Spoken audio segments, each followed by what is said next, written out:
much my leg is asleep. Okay. It's kind of starting to get hot in here. That was not good. Hey friends, welcome back. We're gonna be doing something a little bit different in today's video because we're celebrating hitting 10,000 subscribers. We actually just hit 1,000 subscribers back in July, and that was after 18 months of making videos. So here we are just a few months later and at 10,000. It's really unbelievable. The vast majority of you are new here. So I thought it'd be fun to do a little get to know me Q&A video. So I asked some questions here on YouTube, but also over on Instagram. So you can kind of send them in to me privately. If you don't follow me on Instagram, you can go over there and do that. I share a little bit more like snippets of day-to-day stuff. And you know, if you like to see kind of the behind the scenes stuff, that's where you can catch that all at. I've made myself a cup of hot coffee. It is finally like fall weather out, and so I'm like cozy. I've got my hot coffee. Look at this cute little, these travel mugs I got from Home Goods. I think they were like a 10 or a 12 pack, but they have the little ghosts on them that say spooky season. So cute.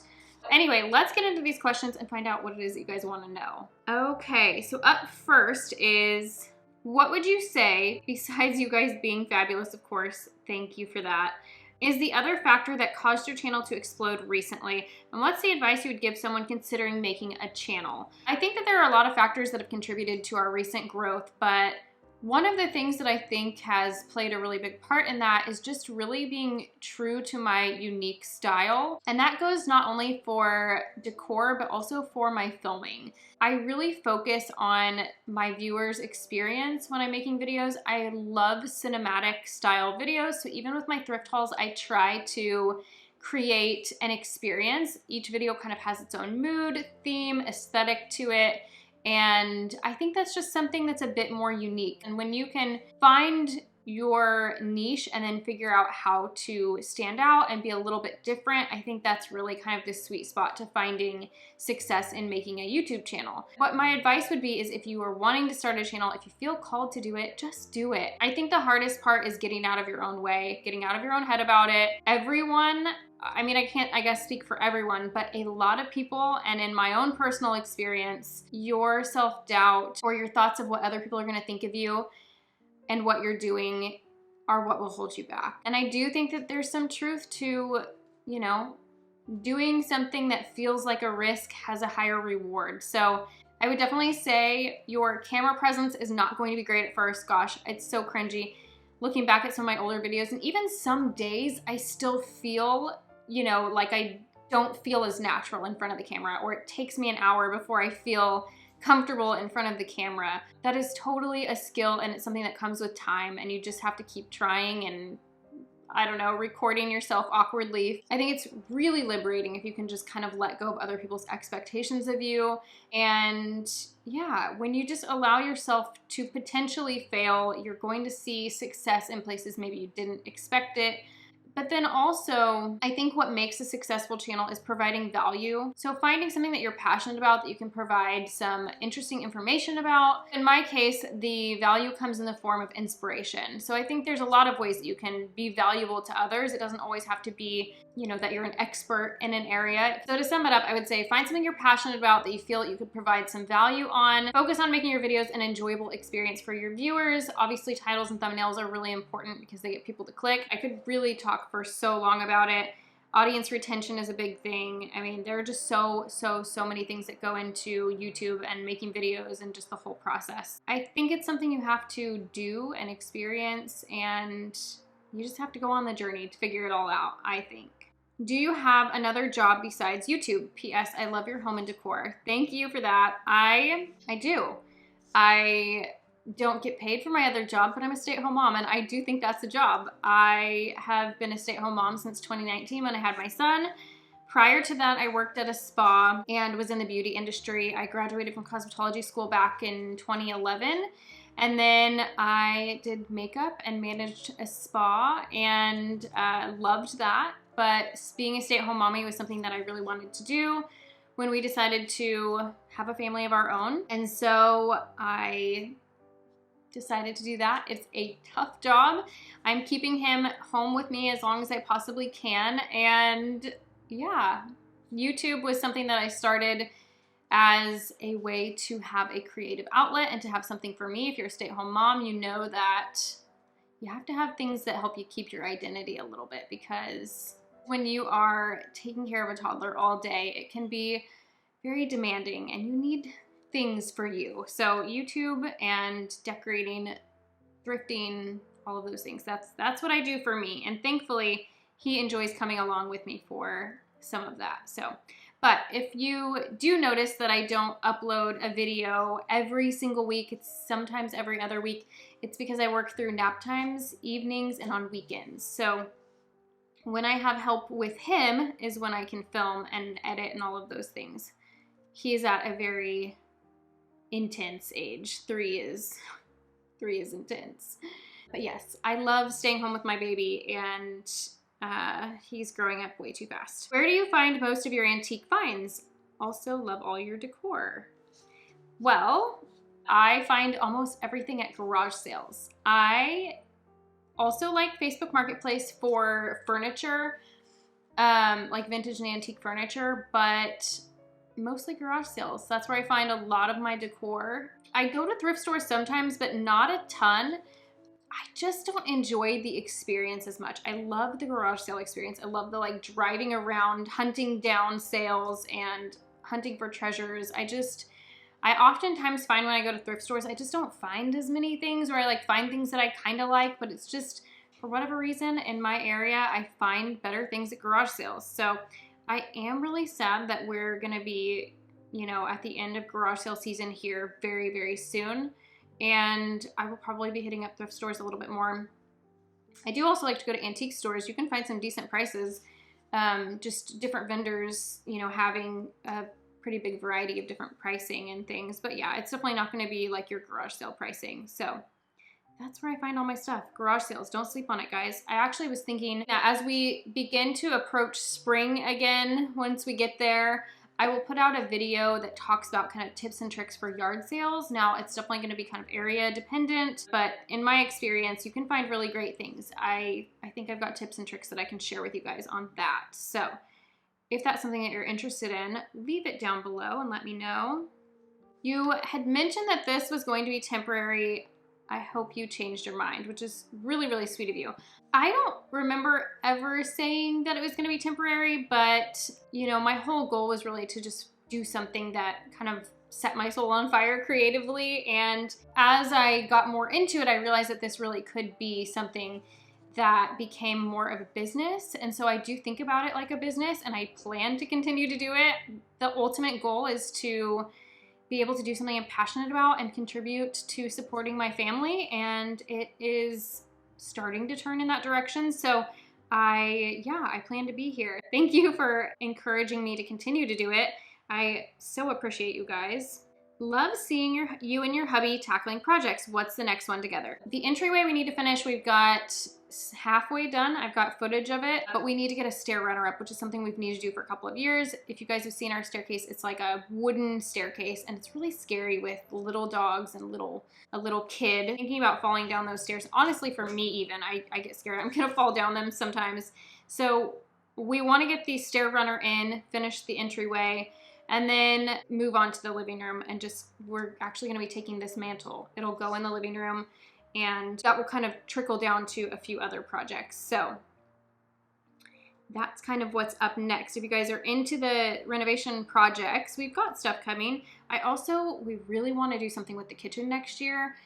We wanted to do like a full-on renovation on the kitchen, but with the cost of things and the economy and just the way things are, I don't think we're going to be able to do like a full, you know, demo and remake this kitchen. But I do think we'll do something cosmetically to it next year because it's really ugly. Like, if you guys haven't seen our kitchen before, I think there's probably a couple of videos where you can see it hidden somewhere, but it is not pretty. So we want to do something to kind of fix that up a bit next year. Beauty and skincare products you use. Always looking gorgeous. Thank you.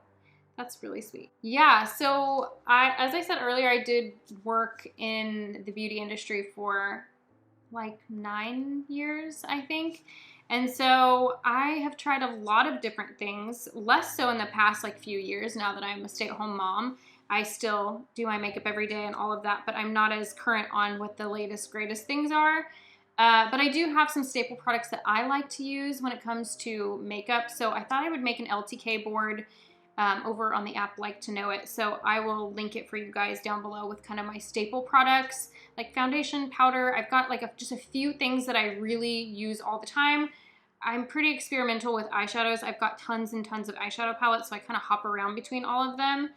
But yeah, I'll definitely link kind of my favorites, and go into Sephora, get samples, try things out first, because you don't know if something's gonna work for you, even if it works for someone else. I have more sensitive, dry skin, so yes. As far as skincare goes, I used to have a really great skincare routine back when I worked at the spa, and honestly, my skincare routine is embarrassing now. But I can tell you that my favorite brand when I was using like actually nice skincare was Yonka Favorites. It is an aromatherapy plant-based skincare line. We sold it at the spa that I worked at, and it's not a super common, like, can find everywhere brand, but you can definitely order stuff online, and their products are fantastic. Great for sensitive skin, and you know, if you're just looking for more of that like natural plant-based stuff, it's the way to go. When did you first discover your taste in the dark, beautiful, and creepy decor? Gosh, I don't know when I would say that I discovered that I liked that, but I've always been really drawn to Victorian, Edwardian, Gothic architecture and furniture. I mean, I did love horror movies growing up, so I suppose that could probably have something to do with it. I mean, they always have like old, creepy Victorian houses. So I think probably just kind of stemming from a bit of that. What's the most expensive item you've bought secondhand, and what was it? So, oh, okay, I know. Early on in my days of buying like vintage and antique furniture, I feel like it was a lot less accessible when I first started collecting it. So Facebook Marketplace wasn't really like a thing, or at least it wasn't a thing that I had much experience with at the time. And I bought a dresser from a local like antique booth shop here in town. It was back when buying like vintage furniture and then painting it and selling it was a big deal. And so I bought this dresser that the actual drawers are all still wood, but all around it is painted kind of a pale like blue-gray color. We actually still have it. We spent, I think, like almost $500 on it, which is crazy to me now because I know that I could get a dresser probably that I like even more than that for like 250 bucks. But yeah, I feel like things were just less accessible. They felt like vintage and antique furniture like that felt very rare to me.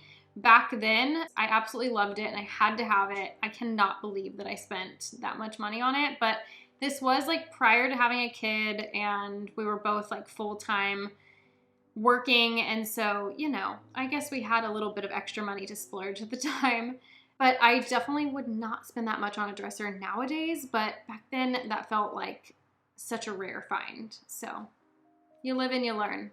How did you learn to refine your style? Congrats on 10K, well deserved.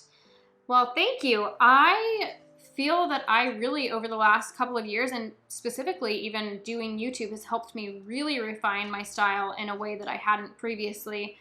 I think spending a lot of time focusing in on it and researching more about what I like. Also, you know, I really kind of let my thrift finds lead the way when it comes to what I fill my spaces with. And yeah, I would say I know my style better than I ever have before, and it's truly just from spending a lot of time doing it. If you're looking to figure out what your style is, go over to Pinterest or Instagram and look up some different things and really study those photos and see what it is about those photos that is speaking to you. What elements are like kind of wooing you. And once you kind of start to understand those things, for me, I've always known that I really like ornate furniture, very like detailed pieces.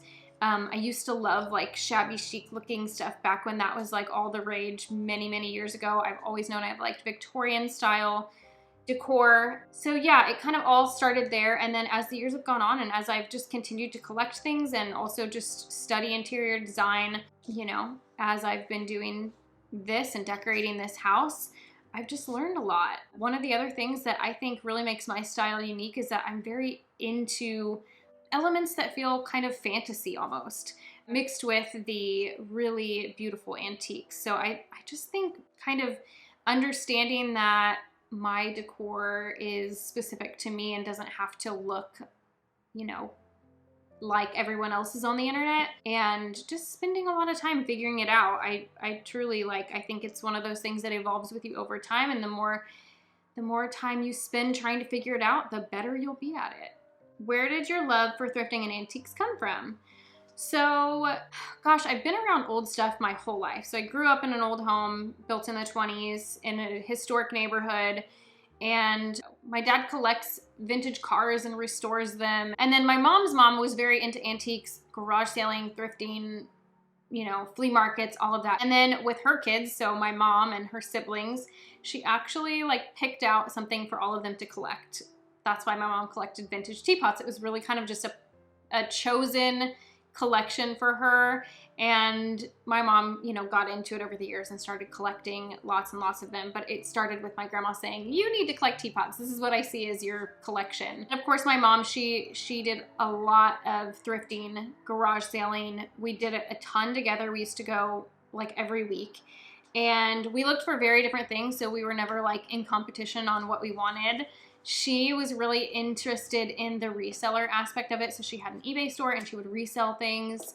And for me, it was all about finding the pretties. So that's where my love of antiques and old things has come from. How long have you had your YouTube channel? So we started the channel back in December 2020. We originally started doing more vlog style videos to share with family and friends. We also knew we wanted to film our renovations on this house so we could have all of this stuff to look back on. It quickly evolved into being much more focused on the house and the projects that we were doing. I felt when vlogging, the most exciting part about our lives and our videos were the projects that we were working on. I also learned about the dangers of family vlogging, and as our channel grew, it felt a little less appropriate to kind of film so much of our family life. So I actually made a lot of those videos private, but naturally the channel just kind of went in the direction of our projects anyway, so it wasn't, you know, a big shift for the channel. I mean, our channel has definitely evolved and has changed and shifted a lot over time, but it was really kind of a natural thing, and I think worked out for the best. Favorite TV shows. Okay, I'll kind of share a couple of different categories. So currently what we're watching that are my favorites would be, of course, Handmaid's Tale. We've watched that from the beginning. Absolutely love that series. It is very intense. I typically like things that are really intense and just attention grabbing, and so that is definitely one. The other one that we're watching right now that I really like is The Patient, which stars Steve Carell, and he is a therapist for a serial killer. It's very, very interesting. And then some of my all-time favorites, if I just had to pick some shows that were my favorites, I really love some of the shows that Reese Witherspoon has directed. They're based off of books from her book club. If you guys know, she's got a book club, and she then turns some of her favorites into movies or TV shows. And Big Little Lies and Little Fires Everywhere are two of the ones that I really, really like. And then I also love Dexter. That was one of our just favorites we've seen every season of. And then Gilded Age is another one that I really, really like. It's totally different from the other ones, but they've only had one season so far, and it was so, so good. It's actually based in the late 1800s, early 1900s, and just kind of is focused on old money and kind of is a drama, and very well done. Beautiful old houses. So if you're into that kind of thing, you guys would like that. I believe that was an HBO Max series, or HBO series. We watch it on HBO Max, but anyway, I like those ones.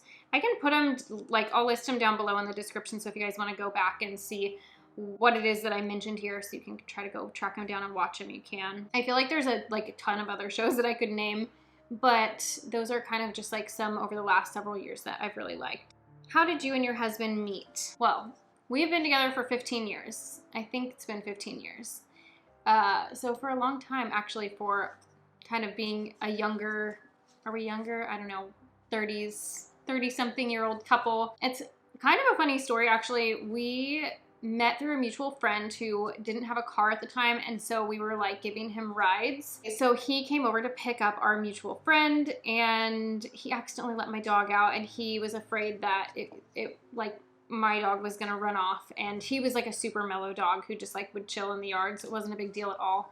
And that's really kind of all I remembered about the first time meeting him. So the story goes, he went home that evening and told his mom that he met his dream girl. And like I said, I was in a relationship. We actually didn't meet again for a few months. And then we would meet a few months later, and I was picking up that same friend from a party that Luke was having at his house. And I was no longer in that relationship. And so my friend talked me into going into this party and saying hi for a minute.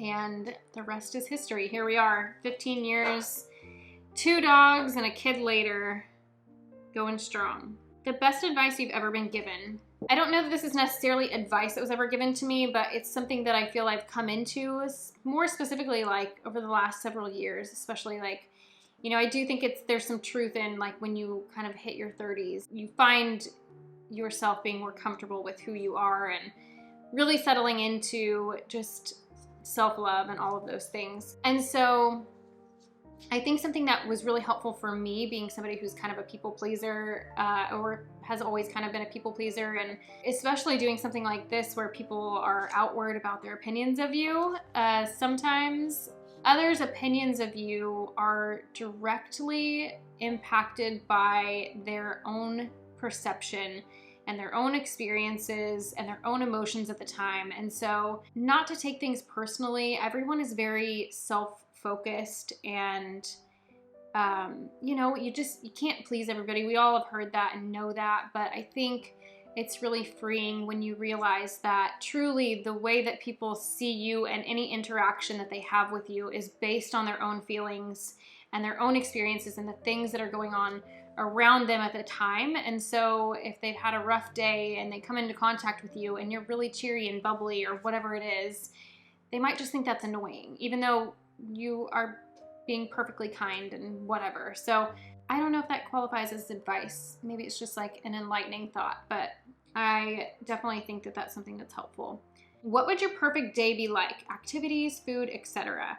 Oh man. Well, I'm sure I could like name off a million different wonderful days, but something that I'm like craving right now because we haven't been on vacation since it's been over a year. I would love to just be in a small town that has just a lot of little shops, and I just imagine a day of trying out a new restaurant, going and shopping the little antique shops in a new town, and, you know, maybe cozying up that evening with a glass of wine and enjoying some one-on-one time with my husband. That sounds like a really nice day to me. Okay, so I imagine I have rambled on for entirely too long, so I'm gonna go ahead and just end the video here. If you guys wanna see another one of these in the future, you can feel free to leave some comments down below with questions, and I will refer to them next time. Until then, we'll see you very soon in a brand new video. Bye.